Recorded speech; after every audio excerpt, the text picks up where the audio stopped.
with the principle of progressive political thought. The reasons you call yourself a progressive politician because you have incentives to liberate people. To liberate people, there are more dynamics and flexible in society change. Because we think society only change over time. Like for example, in conservative communities, there starts to have more discussion of whether or not we should side between the issue of gay marriage, which is highly controversial in conservative society, ladies and gentlemen. Because we do think that progressive politicians are aware that this group of individuals also need to be protected. With why this policy contradicts your principle as a progressive politician. There are going to be two scenarios. The first scenario, if progressive politicians have the incentive to be accountable of this group of progressive society, and second, if progressive politicians don't want to be accountable because their main drive is only to win election, they want only to get their popularity coming to from this individual. Number one, if they choose to be accountable. We think by means progressive politician, you must create a certain policy that's pro for your constituents. But now you're highly in a dilemma in which kind of people that you want to cater at the end of the day. Because you're highly accountable constituents with progressive and also progressive view, ladies and gentlemen. Because these are people where they sacrifice some part of their rights to be represented in progressive politicians. What is policy create? It creates highly ineffective internal discourse inside of your own political party because the discussion, for example, such as whether we should support or against gay marriages will be highly inconsistent with the value of your own political parties, ladies and gentlemen, due to the existence of political figure that's highly inconsistent with their own political stance at the end of the day. It resulted into the bad quality of discourse and ultimately also resulted in bad quality of policy that you are going to pass at the end of the day. But then, it's also hard to gather enough political capital to contest other policy in Congress because your own political party cannot unite together to serve such values that you both at the end of the day. But second, assuming that you're not accountable. If the attempt is only to win elections, is only to get popularity and not wanting to cater to them, it is the right of empowerment that these Highlanders are even more aggressively due to more resentment coming from government. In the future, you're going to more victimize these individuals and you're going to more exclude them within the political system because incentive is not to protect them, but you only want to get their food at the end of the day, ladies and gentlemen. It resulted into more political activity that this individual in the future will never ever to participate in political activity. We just don't see any benefit coming from it, and thus it makes government really much more harder to cater with these individuals because other individuals do not have any sense of trust at all in the government because they claim that government only wanted to create manipulative system to them and wanted to take all certain benefit to them, and we think that's particularly helpful. So coming from closing option, we are never going to follow this proposal.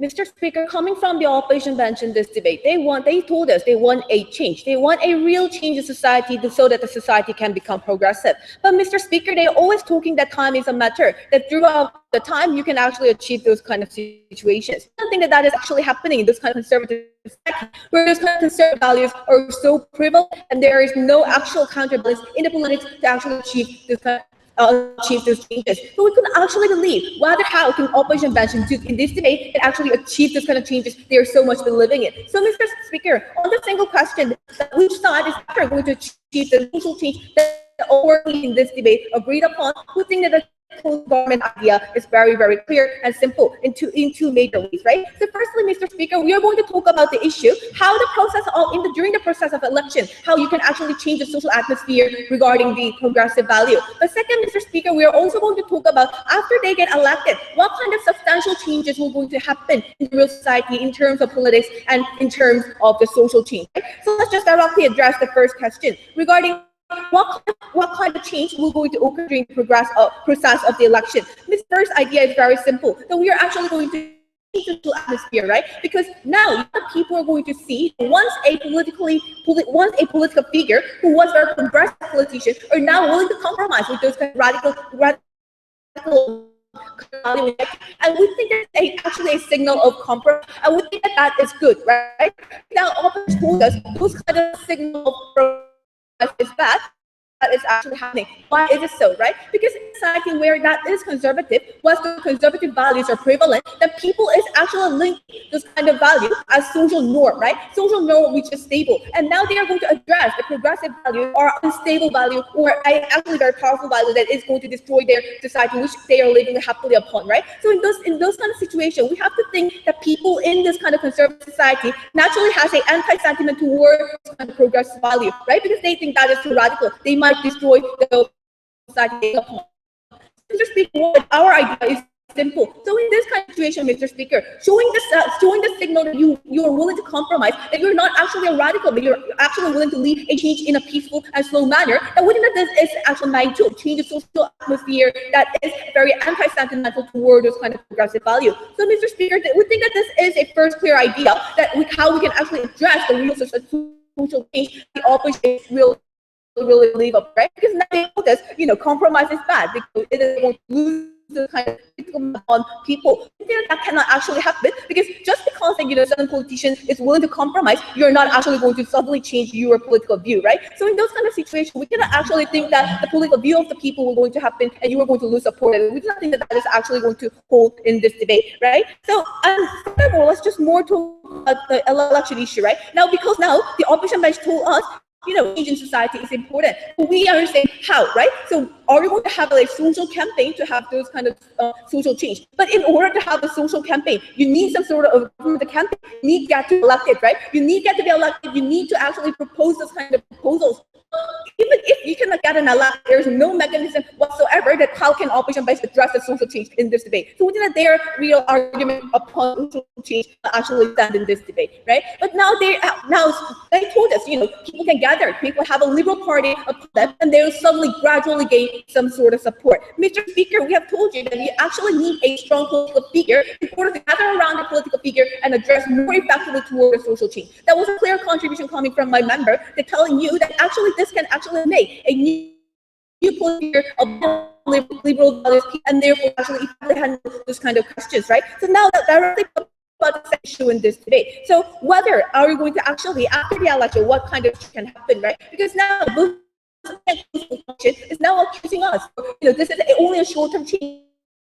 And because now you have actually going to lie about your identity, Mr. Speaker, but still the positive change is going to happen in the society, right? So three major issues, right? First, we think that this is actually going to open a channel for NGOs to lobby to the parliament, right? So in order to actually enact the law, in order to actually deliver your idea, you need some sort of tool to the parliament to deliver your idea. But in the current status quo, if there is no progressive coalition in the parliament to effectively gather your idea, there's no source of political discourse that happen regarding the kind of progressive value. But Mr. Speaker, we think that now it can happen, right? Because that that political figure is a progressive figure, and therefore now you can use him as a political tool. In the situation, we think that is actually a positive change. But second, Mr. Speaker, they are now accusing us that we are not actually going to make proposal success when it comes to help the minority problem. So Mr. Speaker, we think that is possible. So why is it so? So once you become a member of the parliament, now you have a power, right? Now you can vote, and if other politicians want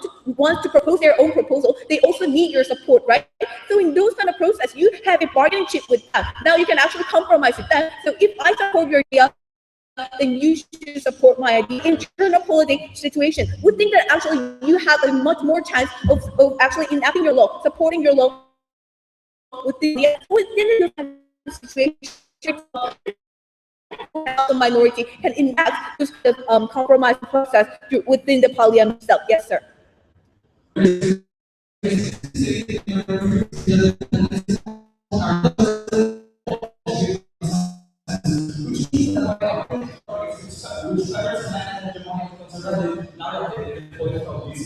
Yeah. So now they're telling us, that we're going to lose the narrative, they're going to lose the support from the liberal side of value. But Mr. Speaker, as I told you before, the following the people want to change their political view just because their political figure has changed the right. So you still keep your political view, right? So in those kind of situations, once a political leader who are now turned out progressive value, then now you gain a political those kind of circumstances, right? And we think that is actually good because now although they have such as real change in society can be achieved and a certain political and therefore has a power to lead kind of changes.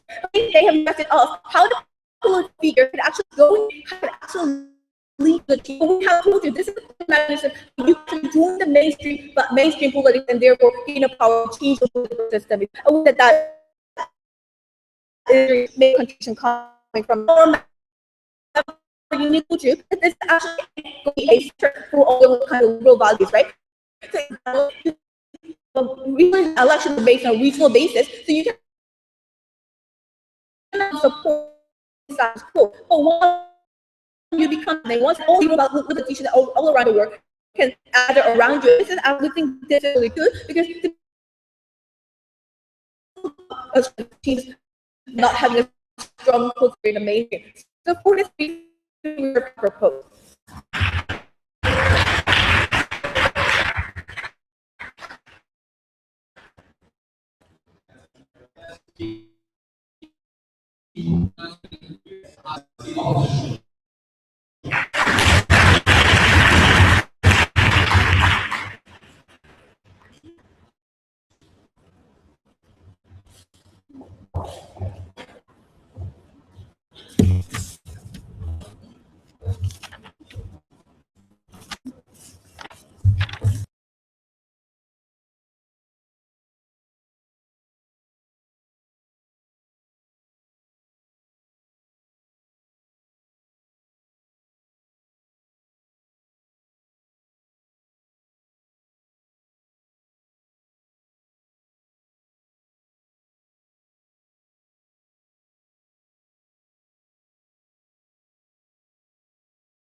The very reason why you see them, you're most population that is going to support the really against it. Remember that these are the very people like gay in parliament.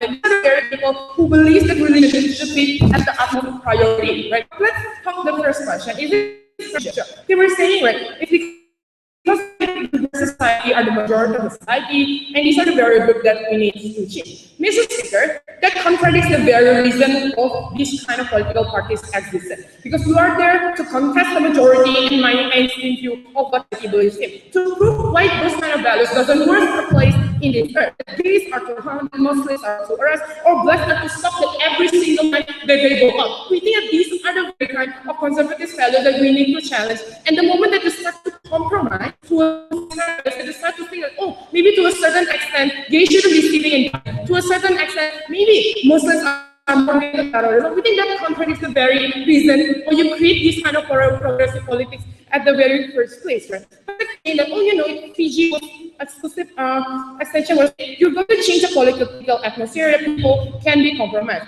Mr. Speaker, let's analyze this one because it assumes things. Number one, it assumes that these people are actually willing and believing in your claim that it might be correct. It assumes that they want to compromise. People will support the kind of policies that they want to create. That undermines all of Wilson's argumentations when he clearly characterizes what kind of people are you looking at. These are the very people that is responsible to the ideological value that it brings to society. These are the people who want to fight for the majority of the people and winning the vote for the next election, right? We think that was strategic. Contested, why don't you focus on the swing, Mr. Speaker? The moment that people that you can influence the most, like let's say, students, when you challenge them with research paper, when you challenge them, the constantly being interested to accept. When you challenge the middle society who wants to climb up the social ladder, Mr. Speaker, we think that is still possible when you don't this, but you try to submit who might think that this kind of ideology is good to have, but there are certain possibility of creating prioritization and change this individual. But second, even if that you are able to actually get political atmosphere and they will be compromising, we think that is bad, Mr. Speaker, because that only results in a very short-term benefit. It expectancy. Because to say, okay, I'm going to allow women to participate in that is women assigned, right? But it's going to say in our at that point of time they will say, oh, I have compromised enough towards what you are actually wanting, and now it's the time for you to compromise towards yourself. At that point, it's very hard to create a political stance that is going to be totally progressive towards the initial cause that we want. But second question, Mrs. Speaker, is very important. How do we then best protect minority? It's already explained to you on how it's very important to actually care for this minority. The moment that you create life issues or what to see in this kind of, it creates some kind of like trust, because you have to understand that these are the people that is very oppressed in society. When you look at the progressive politicians, you look at them as the only last resort individuals who might be able to take you up out of the oppression and depression that you are living in. The moment that these days, right, you created some kind of trust. You don't know whether or not these individuals would be able to vote against for gay marriage future or not. You don't really know, because whatever you say in public, they might be hypercritical in any kind of sense because it's up to them, because they say that I justify this, it's because for your good. But you don't know the moment that accountability and cost is contested, the moment the majority of the people who are ultra conservative are voting towards your political party, for example, that's at the point where it's going to be very hard to contest. I'll take one. Yeah. So given that also putting consistency, it's actually working on that the progress about the conservative value, but actually politics about the compromise, right? So in Europe, but there's a when you try to actually compromise towards, when you're in the left and you try to compromise those on the ultra right, that's not a compromise anymore, Mr. Speaker. You're trying to continuously pressurize this individual and say that it's okay to justify the discrimination towards you, that's bad. But what was never been explored is an argumentation, right? Exclusion of the minority. When people vote that there is a right for them to vote, when people feel that I don't be it's going to be bad. That's where we see on how people resort to, for example, violence. The people go and undo the things on their own. This going to be particularly bad, Mr. Speaker. Because at the point of view, you justify the discrimination individuals. Yes, these are the bad people. That's how we discriminate them, right? We think that at the end of the day, you need to make sure that these are people who feel included in the system. And the only way for you to do so is to be consistent with your existence. Mr. Speaker, what the CO wants to establish, we think that it's important to protect these kind of minorities. We think we have to look beyond the short term. We have to look on how sustainable we can make sure that these individuals have the same right as majority. We think that we are very proud to oppose.